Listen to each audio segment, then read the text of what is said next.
Good afternoon, good evening, good morning, whatever. This is Karyn Hurley, and this is the Recovery Experience. I am co-founder of Addiction Training Center. We do education for interventions. We work with firefighters, we work with treatment centers, and my guest today is Marion Weston. I met Marion during a training. She was at one of our trainings, and we just clicked. It was amazing. We just had this great rapport, and I'm so happy to have her as a guest for Women in Recovery today. And we'd like to start with a serenity prayer because that's where we both live our life. Marion, if we would like to start there, and then we can talk a little bit about what we do and how we do it. Sounds good. So, God grant me the serenity to accept the things I cannot change, courage to change the things I can, and the wisdom to know the difference. Tell you a little bit about myself. I've been in recovery for over 40 years, and I was one of those runaway, out of control, totally not knowing who I am people, always in trouble, always, not being able to have any relationships with any human being, and eventually that just got tiresome. I did not have a big event. When I came into recovery, I was just sick and tired of being where I was. And when I heard that, it made sense to me. However, 3 months after I got sober, I did get arrested. I thought it was a good idea to write bad checks while I was dealing drugs, and it caught up with me. But stayed sober through that. April 1st is 1980 is my anniversary date, and I did not want to get sober on April 1st because it's April Fool's Day. But you know what? That served me well.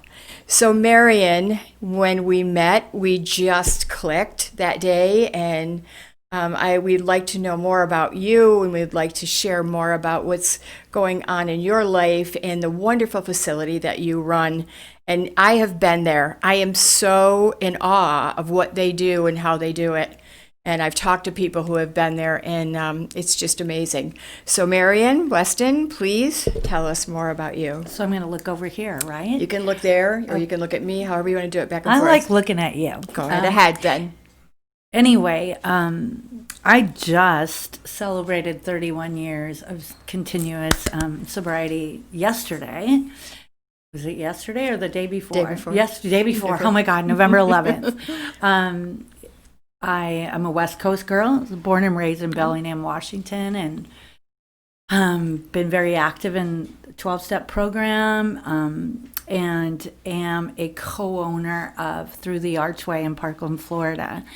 Our facility is spiritual driven. It's spiritual immersion. It's not your cookie cutter treatment center. It's nothing like that. You've been on property. You know what it's like. Love it.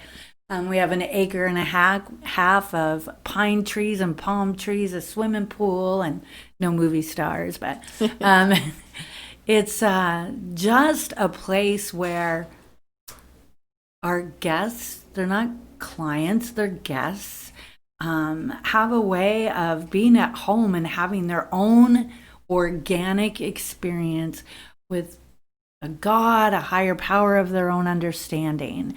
And we just nurture that, grow that with each of them, because we found, I found in my recovery, and I know Peter has, who's a co-owner, and along with the rest of our staff, is we know that without that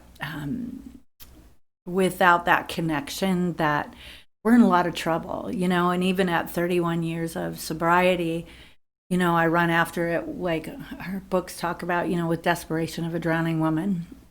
I do that in my own personal recovery. And, I guess this is what was really on my heart on my way here this morning.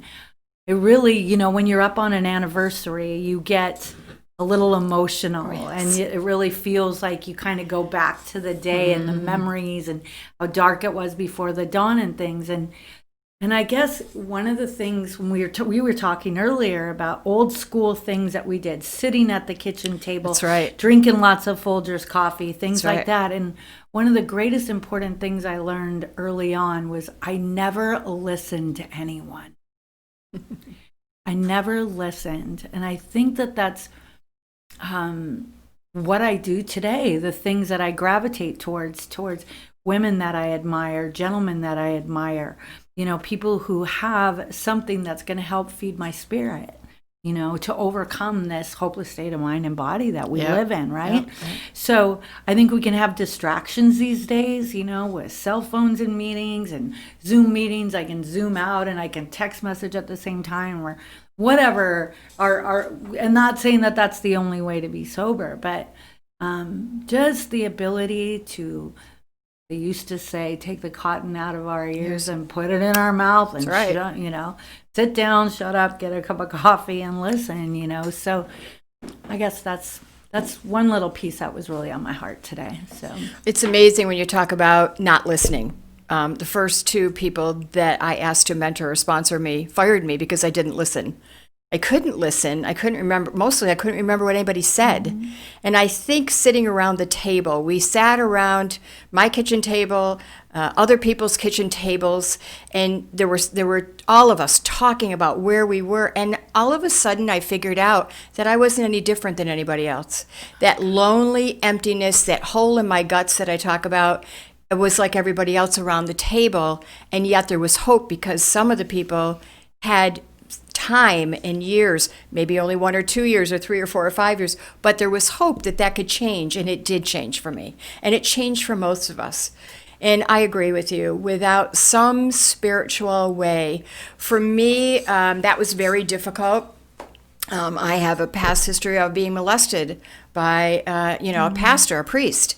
And so my image of God when I was getting sober was not good, and I didn't trust that person. But, amazingly, we are sent people messengers, and the messenger was a Jesuit priest who said to me, "That was a man, Karyn. That was not God." And you know what? It just made sense to me. I was on a retreat, and it made sense to me because they said, if God stepped into your room, what would you do? Well, I would turn my back, and I shared that, and that's when it all changed for me because you dare to tell the truth. Definitely. Somehow you find the courage to say what you're thinking, even though it's so scary, but you do. And all of a sudden you're better. Your life changes almost instantly for the good. And I can't imagine living any other way, as we've talked about. You and I have talked about this. How could we live any other way besides we do? When COVID happened, I ended up on Zoom meetings where I got sober in Syracuse, New York. And it was amazing. I knew some of the people there that I had helped, or they'd sat around my kitchen table all those years ago. So I liked the Zoom meetings. And now, of course, things are open again and we're connecting a little bit more than we did. But however we do it, texting, however we do it, is wonderful. I know, it's just definitely. The beautiful thing about that is you can connect with people from all over the world. It's just like it's gotten bigger.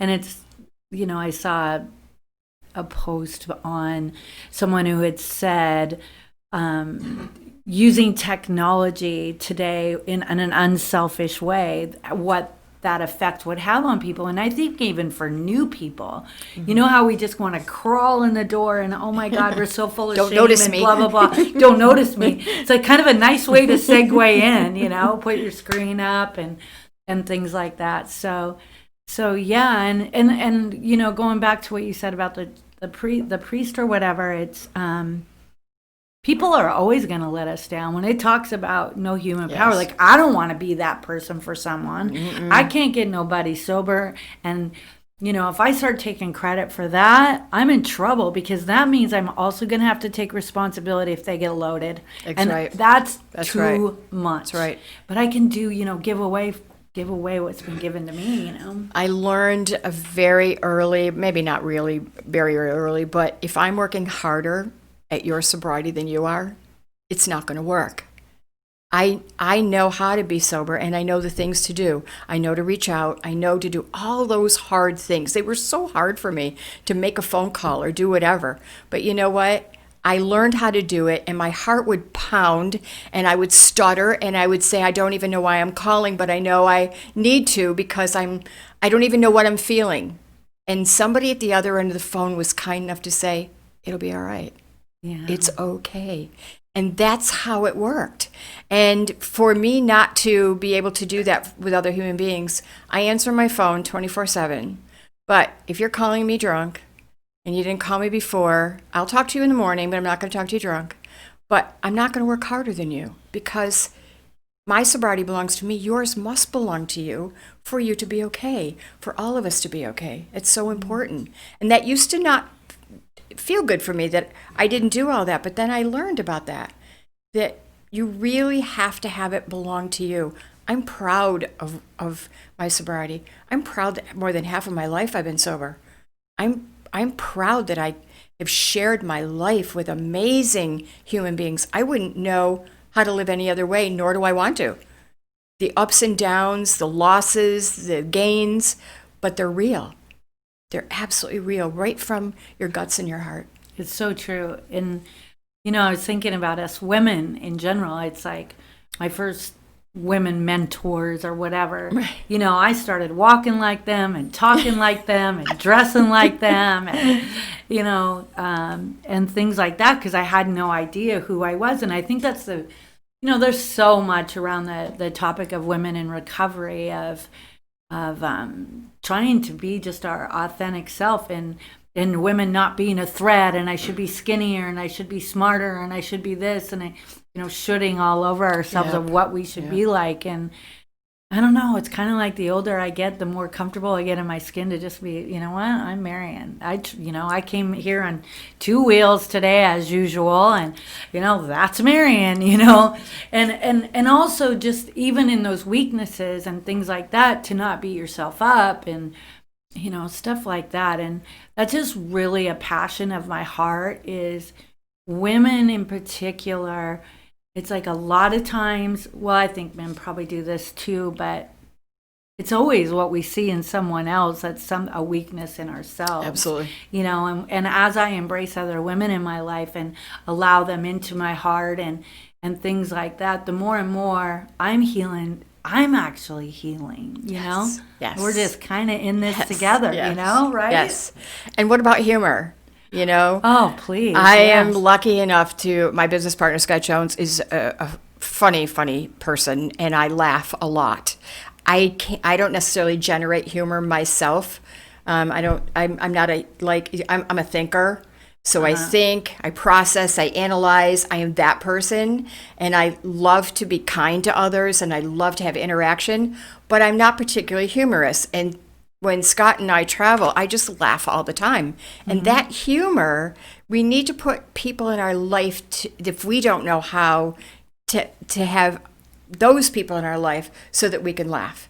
Laughter creates, even physiologically, laughter creates dopamine. And dopamine gives us energy and gives us a better way to look at life. That's my, nutritional background. But it does that. So laughing, that's why we feel better when we laugh.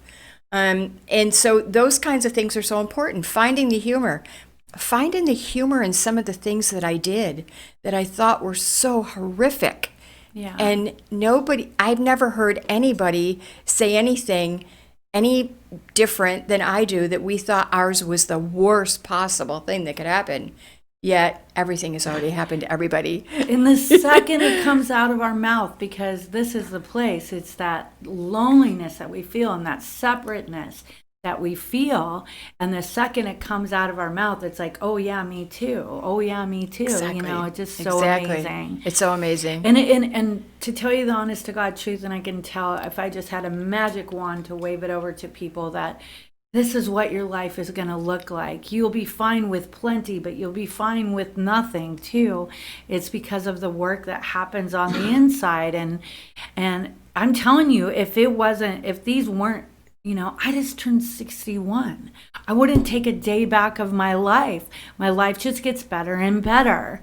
And it isn't because I got a great big bank account and I drive an old Subaru, but my life is good on the inside. I have rich relationships. I have this contact with God. I have, tons of women I work with. Boy, does my phone ring a lot, but it's okay. It's like, I think in our low spots of our recovery, to be able to help somebody else in turn helps us. But I also learned this the other day. Like I came through, said, you know, it was my birthday and my anniversary, and it was just really reflective and beautiful, and people just were really wonderful.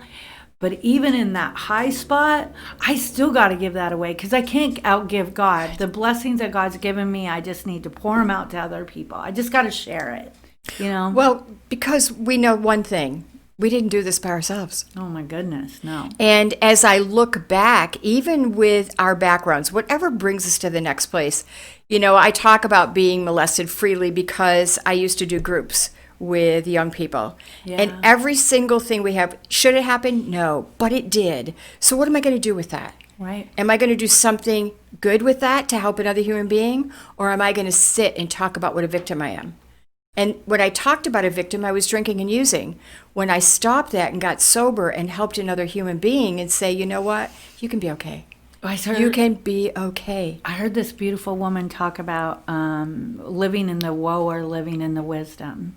And so, I mean, we have had tragic lives, so many of us, and it's so many heartbreaking experiences, but we can live in that. That's never going, it's always going to be there. It's always going to be a part of who we are, you know. I had a baby that died a crib death. My mom died the same year.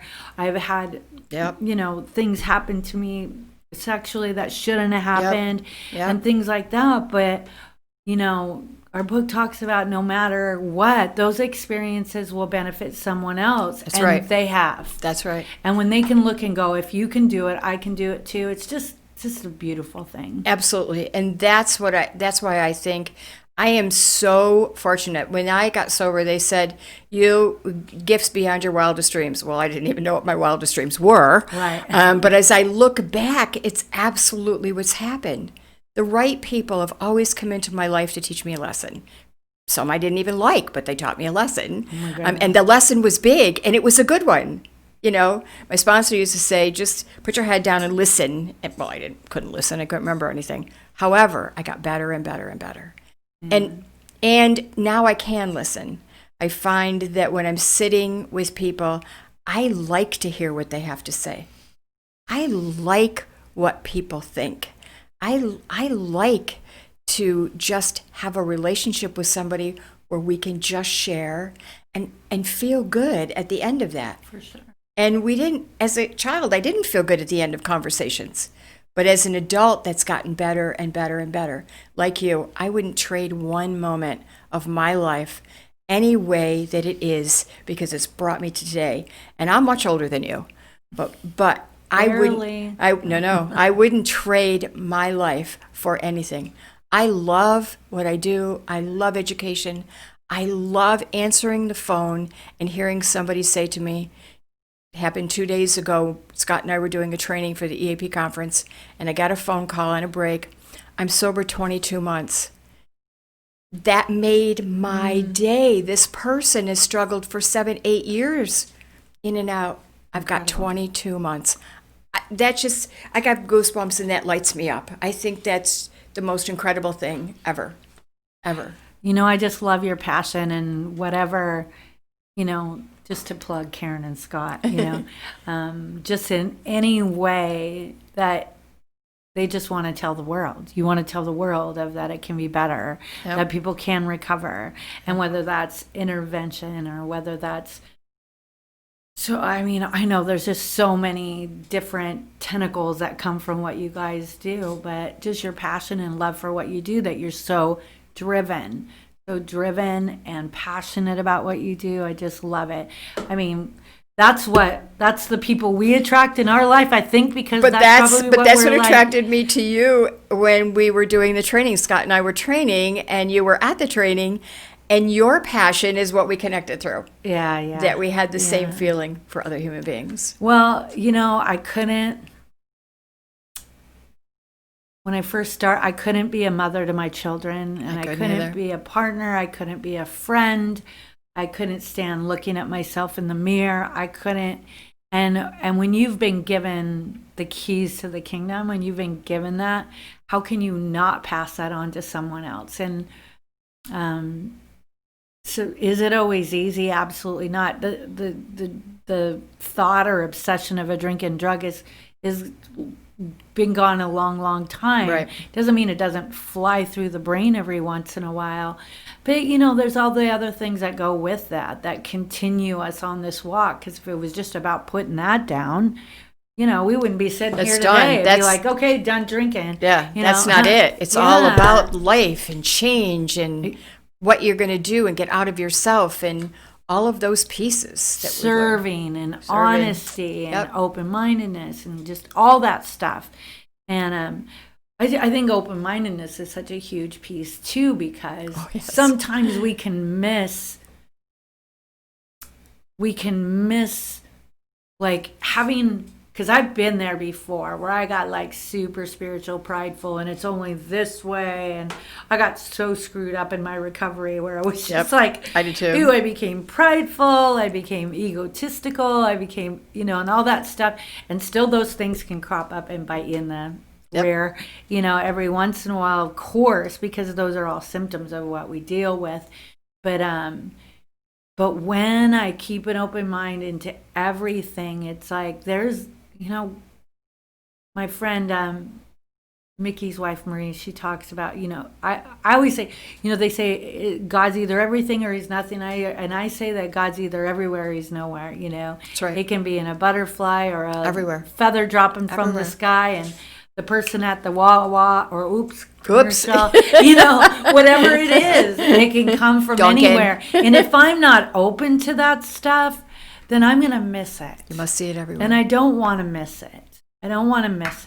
So that's how I And feel. we did. I remember going on a motorcycle ride. We were talking about this before. We belonged to a large group when we were getting sober, riding bike. And I remember someone saying to me, gee, you know what? You're so busy and tomorrow that you're going to miss all of this ride today.